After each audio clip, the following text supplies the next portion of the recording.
Hello folks, hope you're all doing well. You're not getting my normal customary greeting of a wave, because on the way to the allotment I've been to the ice cream shop, and look, I've got a lovely Maniston's, one's salted caramel and one's Biscoff. So that's the ice cream shop. It's just over that way. It's only about 2 minutes walk from the allotment. It's really dangerous for my waistline, I guess, but look around, it's apt. Well, apart from the helicopter, let's see if we can see the helicopter that's busy buzzing about, no idea what that's doing, but it's absolutely beautiful. It's roasting, it's easily 20 degrees here today. So I'm up here at the plot, there it is behind me. I'm not even through the gate yet because I'm so excited about my ice cream.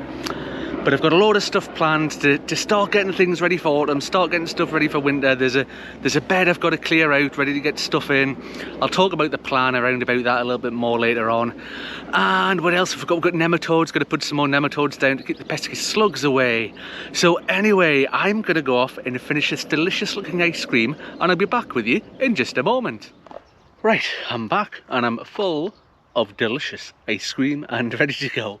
So I was saying before I got interrupted that I'm starting to get stuff ready for autumn, winter, and to be fair, I have been for a few weeks now, sort of getting stuff ready here and there, ready to go. We're coming to the end, you know. If I spiff around there, you saw the other day I was doing the potatoes, one of the beds is empty, and I've got a few empty beds over here. If I spin round, and you might see over my shoulder these beds here with the covers on them. Once everything is out of there, cardboard's going to go on there. They're getting converted to no dig over the winter. But what I'm going to look to do is, if I spin round again over the shoulder where we have the raised beds and the pallet collars and whatnot over there, I'm going to try and utilise this area throughout the winter, throughout the autumn, get stuff grown over here, and that gives me the rest of the plot to start sorting out and getting it in some sort of shape ready to go for next year. So the bottom end there next to the polytunnel, if you can see it, it's all a bit messy and all a bit weedy. That's where the pond's going to go in. Again, it's a bit of an autumn and winter project when things are a bit quiet. Up the very top end of the plot up there where it's all bushy and stuff like that, we've got the sweet corn and the squash growing, that's still going strong. We've got the summer and the autumn raspberries in the corner there, they're going strong, so we're not going to touch them just for now. But the main area of concern, if I'm going to spin you around actually and show you, there's all of this around here. So we need to get this sorted. So you can see I've already got 1, 2, 3 empty beds. These 3 beds had the shallots, the onions and the garlic in, so they are done. This bed over here, the big long one, has got beetroot in it. That needs sorting out. That beetroot needs to come out. And I've got new crops that are going to go in these 4 beds. So what have we got? We've got some new beetroot, we've got some lettuce, we've got some radishes, we've got some kohlrabi, we've got various other bits and pieces. So these beds, these 4 beds, are just going to be a bit of a mishmash of things that I hope are going to grow well through the autumn. And again, once we move into the winter, maybe swap things around for some of the colder weather. Lettuces and things like that. And again, we've got the polytunnel over there that we can always grow stuff in. But again, there's a bit of a plan for that for winter and autumn as well. So first things first, I guess, is getting things sorted. So what are we going to do? Actually, tell you what I'll do. I'll show you the beds that we've got stuff in at the moment as well. So leeks are going pretty strong in here. They're a bit small at the moment, but there's still a lot of growing for them to do. We've got the Brussels sprouts in there that are starting to take off. We've got the courgettes in the back corner over there. They're still going really strong, but again, once the, I mean, it's beautiful today, but last week you could really feel the temperatures drop a little bit. Once the temperatures start to drop consistently, then the courgettes will be for it, I think. And we've got the purple sprout and broccoli here that had a smaller cover than that on it, so we put a bigger cover on it, and it's going absolutely crazy at the moment. So not for today, but at some point I'm going to have to get in and about this and try and sort it all out, because it's pushing against the top of the cover, so I don't want to stunt its growth in any way. So we'll have to have a look at what we can do for that.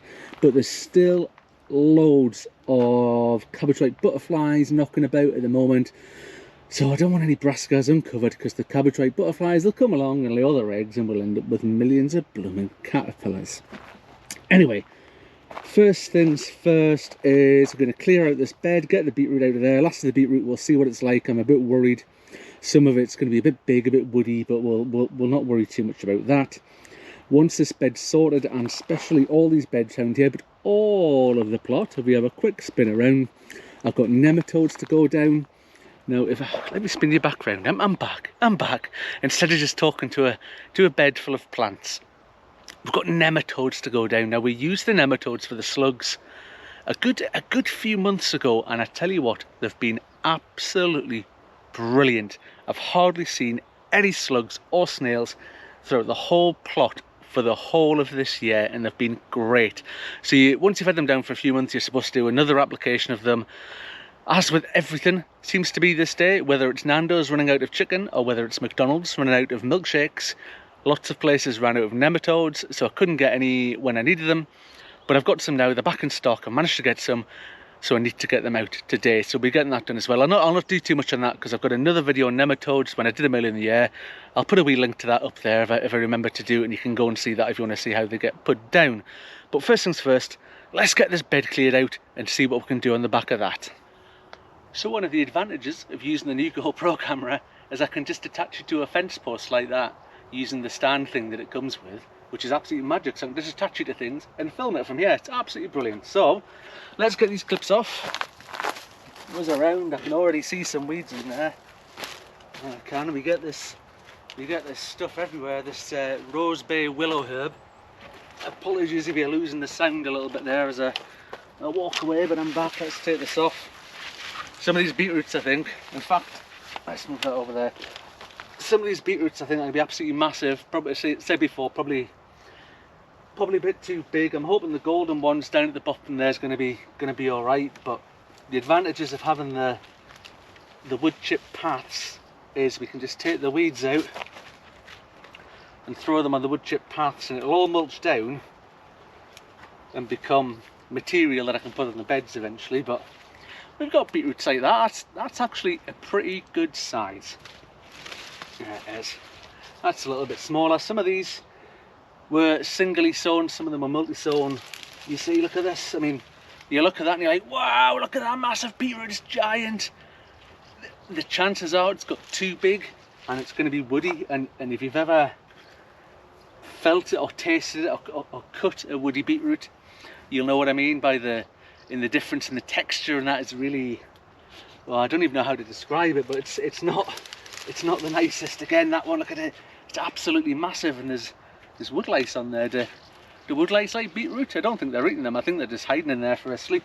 But yeah, most of them decent size, so we'll get some use out of them.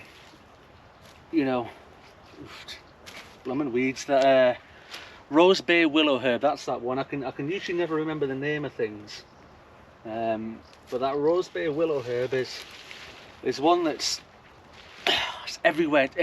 It's dead easy to pull out. I mean, it just pulls out like that. Like, there's a big clump of it over there, right? You just pull it and it comes out and it's gone. But it gets these like really fluffy seeds, and they just go everywhere.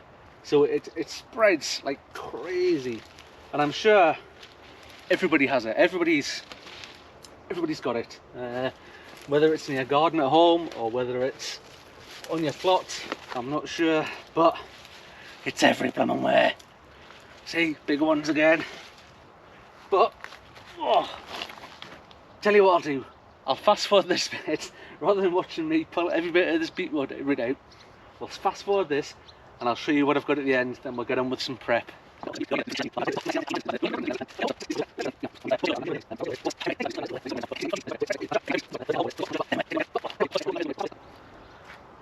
Right, that's all the beetroot out. Bit of a mixed bag. There's some decent big bits. There's some too big bits. There's some smaller ones. Then there's probably some that are around about perfectly sized, and some absolutely teeny weeny tiddlers. So I mean, they've been there months, so if it's not growing any bigger than that by now, it's not going to grow any bigger. So that's that bed cleared, and I can still see a couple of weeds, but that's the advantages, I guess, of this sort of, this is one of the no dig beds and the wood chip paths. Like I was saying before, you just pull the weeds out. They come out dead easy in this, and then boom, chuck them on the path. They get trampled down and they eventually make compost for the future.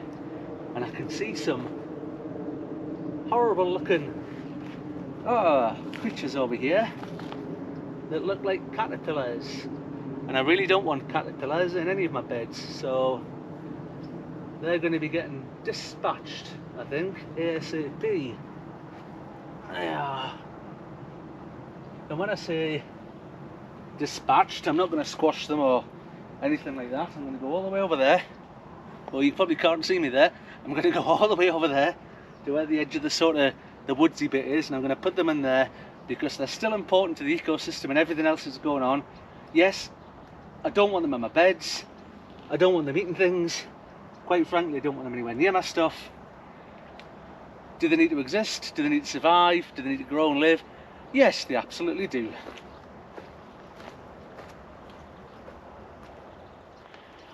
So that's the caterpillars duly dispatched all the way over there. They've gone back into the ecosystem to do their thing. Right, so the bed's empty. This is the first time this has been empty for a long time. It's had stuff growing in it for months. So what am I going to do? As our friend Steve over at Greenside Up would say, I'm going to give the surface a bit of a tickle. We've got one of these, let me show you that. That's called a cultivator.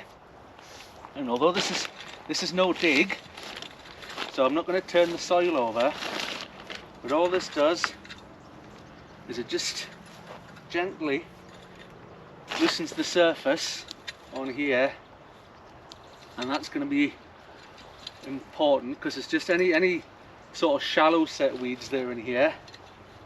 It's gonna help break them up a wee bit. And secondly, in just a moment, I'm gonna put some nutrition in here. So I've got some chicken manure, some 6X chicken manure. That is one of my sort of go-to sources of nutrition. Not for me, I should add, for the plants. So we've just given the surface a wee tickle there. Let's pop that down. Now it doesn't take much of this to put a lot of nutrition in the soil. So what I've got in here is it's just an old plant pot. So I'm going to do 2 of these. Sprinkle all the way around. Oh, it smells like you'd imagine a bag of dried 6 times strength chicken manure would smell as well. Right, that's plenty in there. Now those pellets are rock solid, they're really dry, so we're going to kill 2 birds with 1 stone here. We've got the nematode solution in here, so if you've watched that other video or you remember from the last time, there's another watering can over there that's got the concentrate in it. Some of that goes in there. Top that up with water, and then it's just a case of sloshing it all about. Actually, one thing I should say before I did that was, just after having my ice cream, was everything around the whole plot, anywhere the nematodes are going to go, got a good watering, because the ground needs to be wet for the nematodes to go in, because there's a risk of them drying out and dying if the ground's dry. It's better, much better, if you can put them on once it's rained. If it's been chucking down with rain, put them on after that. Absolutely perfect timing. But it's been funny with the weather here recently. Like last week, you would have thought it was the end of summer and moving into autumn. The temperatures dropped right down. But for the last few days, it's been absolutely roasting. And look at it, the day, man, it's absolutely beautiful. So everything was bone dry, so everything's had a good drink, a good water. You see, for this, the beetroots come out. We've tickled the top of the soil with a cultivator. Say it's no dig, we're not getting in there digging stuff up, just a gentle tickle on the top. Chicken manure, 2 little plant pots full, all over there, and then we've watered it in with the nematodes. So the nematodes will go in there and activate, and the water will break down the chicken manure and start putting nutrition back into the soil. So that's the bed prep for that. So I'm going to repeat that process on the beds that are along there. So there's other beds that I showed you before, and that's them pretty much done. So I think the next time I'm up here, I've got 2 of those Charles Towden 60 cell jobs full of stuff. So I'm going to bring them up, and I say they're going to get spread out. I've got some seeds as well, something that people don't do very often is grow from seed. So I've got some seeds I'm going to pop in, some of the radishes and things like that as well. You can start them off for seed, just so we're getting things at different times, so everything's not ready in a glut. They just come every so often, unlike the courgettes, where I came the other day and picked 7 all at once. So I've got loads of courgettes. I'm actually thinking about doing courgette, potato and cheddar soup, so I might do a video of me doing that, because everybody this time of year, everybody's got loads of courgettes, they've got loads of tatties. Well, you can get cheese from the supermarket, but so I was thinking about doing that, so I might do a video on that. But anyway, just before I go, there's 2 things I want to show you. So I'm just going to come over, you'll have to excuse me for a second. I'm going to pick you up, right, and we're going to come down this end of the plot. Let me just show you 2 things that I spotted. One's funny and one's not so funny. Anyway, let's have a look down here. So the rhubarb. Right, look at the rhubarb. Right, oh look. I thought this was going to be a bit of a fail. I thought when I brought to show you it, there'd be none here. But just on the rhubarb, look, there's wasps on the rhubarb, and I don't know where they're coming from. Right, there's there. I noticed them when I came in. Look at them all over there. Now there has been more wasps around. Listen, we've actually got a wasp nest in the house. I've got a guy coming out to sort it out tomorrow, but I don't know where they're coming from. Anybody else ever have wasps around their rhubarb? I mean, they don't seem to be doing any harm or anything like that. I mean, there's no, I've had a look around and there's no nest or anything, but look at that one there. What he's up to, eh? I don't know. Anybody knows why the wasps are around the rhubarb and if I should be worried about it, please let me know. Anyway, this area here that looks a bit like a jungle, because we've got the raspberries over the far side there that are going absolutely great. We've got the sweet corn and we've got the squashes here going absolutely great. We've got the last of the onions that are going to come out and get toppled over. We've got the lettuce that's gone to seed over there, but I'm just going to let it go. I'm going to let it flower and see if the bees absolutely love that. And there's a nice lovely marigold in the middle of that as well, so we'll see if the bees come and enjoy the lettuce or not. But I'm not going to rush to yank that out. I mean, it looks a bit unsightly, it looks a bit messy, but hey, you know what, let's just leave it be. Anyway, this was the other funny thing I was going to show you. So earlier in the year, in my little greenhouses at home, I grew the courgettes and the squashes all at the same time, ready to go out, and I think that was a bit of a mistake because I'm not very good at labelling things. So all the courgettes down the bottom there, like I showed you just before, looking grand, going great guns. And this is where the butternut squashes were going to go, down in between here. So let's have a look under the leaf here. Look, there we go. There's a beautiful butternut squash starting to grow. Looks absolutely grand. And I suspect if I could get further down there, there'd be others hiding about there. Apart from here. Now, I'm not a squash expert by any chance, but I'm starting to think I've perhaps got some of my squash and tromboncino courgettes mixed up. Either that or I've been given some duff seeds, and this is actually some sort of weird curly squash. If anybody knows, please let me know in the comments what this strange curly thing is I'm growing. Is it a tromboncino? I've never grown them before. This was my first time doing them. Because, I mean, let's go back here. This is what you'd expect a butternut squash to look like while it was growing, not some sort of strange curled up thing. So, if anybody knows what it is, please let me know. Right, and as quick as that, I'm back. Anyway, that is me just about done for today, I think. If you wouldn't mind, and you're not already, please consider subscribing to the channel. If you find that it's a load of rubbish, you can always unsubscribe later if you don't like it. It doesn't cost anything. It's absolutely free, and we really enjoy it when people subscribe. And if you want to, if you like what you've seen today, give us a thumbs up, leave comments below. Mad keen to know why the wasps are on the rhubarb, and if that is a tromboncino down there and not some sort of alien butternut squash sort of thing we're growing. Anyway, that's me done for today, and we'll see you on the next one, folks. Bye for now.